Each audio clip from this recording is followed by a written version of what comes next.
Assalamualaikum warahmatullahi wabarakatuh. Perkenalkan, nama saya Nurma Laili Fatimatus Sadia dengan NIM 200321100072. Saya dari kelas Agribisnis B. Di sini saya akan menjelaskan materi mengenai analisis diskriminan guna untuk memenuhi ujian akhir semester mata kuliah metode kuantitatif bisnis 1. Analisis diskriminan adalah metode statistik yang bertujuan untuk menggambarkan atau menjelaskan perbedaan antara dua kelompok atau lebih dalam dimensi yang sekecil mungkin. Di mana dalam hal ini dimaksudkan supaya tidak ada kesamaan dalam hal dimensi yang sekecil-kecilnya. Dengan begitu supaya terjelas perbedaan antar dua kelompok tersebut. Selanjutnya adalah hasil analisis diskriminan, yakni bersifat deskriptif yang bisa menjelaskan perbedaan antar kelompok. Dari hasil analisis diskriminan ini, kita dapat mengetahui perbedaan antar kelompok, di mana di setiap kelompok mempunyai karakteristik tersendiri. Lalu, untuk fungsi diskriminan merupakan kombinasi linear dari variabel-variabel yang mampu memisahkan antar kelompok dengan maksimal. Secara matematisnya, fungsi diskriminan yakni Z sama dengan A absen dikali Y. Untuk struktur persamaannya yaitu Z sama dengan A0 ditambah B1 X1 plus B2 X2 dan seterusnya. Selanjutnya yakni ada contoh kasus. Berikut ada data yang bertujuan untuk menganalisis nilai-nilai yang menyebabkan seorang siswa yang memasuki jenjang SMA dapat dinyatakan apakah masuk di jurusan IPA atau IPS. Berikut gambar datanya, di mana variabel X1 yakni nilai matematika, X2 yakni nilai rata-rata IPA, X3 yakni nilai bahasa, X4 nilai rata-rata IPS. Dan untuk sampelnya yakni angka 1 adalah IPA, angka 2 yakni IPS. Selanjutnya yakni langkah-langkah dalam SPSS. Yang pertama kita buka dulu SPSS-nya. Lalu kita ketikkan variabel-variabelnya, yakni yang pertama ada Y, lalu X1, lalu X2, lalu X3, dan yang terakhir X4. Selanjutnya kita ganti label dan kita kasih nama. Y adalah jurusan, X1 adalah nilai matematika, X2 yakni nilai rata-rata IPA,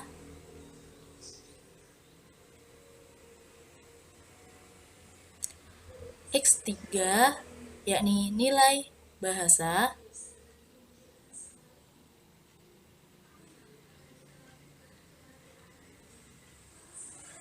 dan X4 yakni nilai rata-rata IPS.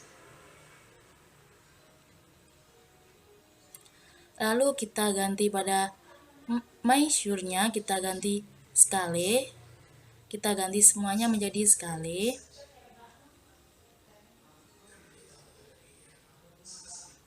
Selanjutnya kita tekan data view. Di sini sebelumnya saya sudah menyimpan datanya di Excel. Tinggal mengopi datanya dari Excel. Setelah kita copy dari Excel, lalu kita paste di SPSS-nya. Setelah sudah selesai di copy paste, lalu kita tekan Analyze, kita pilih yang Classify, lalu kita pilih yang Diskriminan. Setelah itu kita masukkan jurusan pada grouping variabel. Lalu untuk independen kita masukkan untuk X1, X2, X3, dan X4. Setelah itu kita isi Y-nya minimum 1 dan 2, kita tekan continue. Lalu kita tekan statistik, kita centang main. Lalu berikutnya seperti yang saya centang di sini, kita continue. Setelah itu kita tekan classify dan centang seperti yang ada di video ini.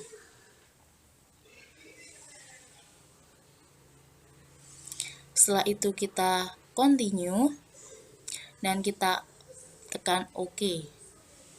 Dan hasilnya kita keluar seperti ini.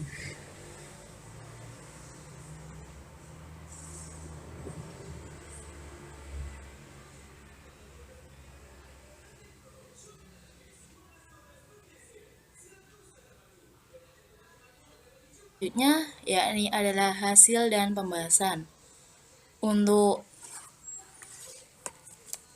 analisis case processing summary, di mana analisis dari proses pengolahan data ditunjukkan dengan nilai valid sebesar 38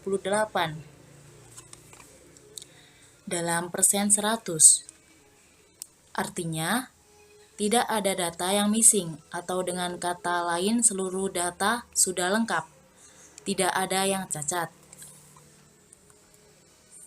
Lalu untuk grup statistik, menunjukkan data deskriptif dari variabel-variabel baik untuk jurusan IPA, IPS, atau total. Di sini kita dapat melihat rata-rata untuk jurusan IPA atau IPS, di mana untuk memasuki jurusan IPA, kita harus mendapatkan nilai rata-rata matematika sebesar 81, nilai rata-rata bahasa 83, dan untuk memasuki jurusan IPS, kita harus memiliki nilai rata-rata sebesar 78, dan nilai rata-rata bahasa sebesar 81, dan untuk lain-lainnya. Begitu juga dengan standard deviation.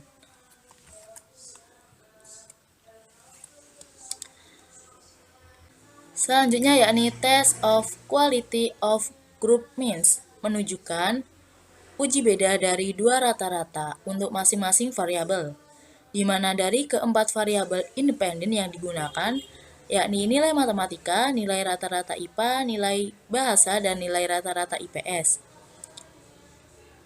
Di mana dalam hal itu hanya ada dua variabel yang terbukti berbeda secara signifikan karena nilai sig F kurang dari 0,05 yang menunjukkan HO ditolak dan HA diterima. Sedangkan dua variabel di antaranya tidak terbukti secara signifikan karena nilai sig F-nya lebih besar dari 0,05 sehingga HO diterima dan HA ditolak dengan hipotesis yang diajukan. Untuk HO-nya sendiri yakni mempunyai kesamaan untuk U1 sama dengan U2, yang artinya tidak ada perbedaan rata-rata untuk setiap variabel antara IPA dan IPS. Lalu untuk HA-nya yakni sama dengan U1 ketidaksamaan U2, yang artinya ada perbedaan rata-rata untuk setiap variabel antara IPA dan IPS. Selanjutnya mengenai stepwise analysis, di mana dalam hal ini digunakan untuk menguji variabel independen yang mana paling membedakan antara jurusan IPA atau IPS. Pada tahap 0, nilai rata-rata IPS merupakan faktor yang paling menyebabkan seseorang dinyatakan masuk jurusan IPA atau IPS, sehingga variabel ini keluar, yakni memiliki nilai F paling tinggi yakni 7,034. Dan untuk pada tahap 1, sudah tidak ada lagi variabel yang memiliki nilai F lebih besar dari 3,84, Sehingga sudah tidak ada lagi variabel yang paling menentukan seseorang untuk masuk jurusan IPA atau IPS.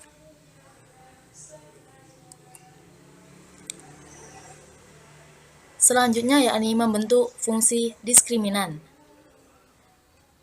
Model diskriminan yang dihasilkan dinyatakan dengan persamaan Z sama dengan min 27,808 plus 0,334, di mana min 27,808 diperoleh dari nilai konstan, dan untuk 0,334 diperoleh dari nilai rata-rata IPS. Selanjutnya yakni menentukan cut-off. Cut-off sendiri digunakan untuk mengidentifikasikan seseorang dikatakan masuk ke jurusan IPA atau IPS. Seseorang dikatakan masuk ke jurusan IPA jika nilai Z-score minimal 0,430.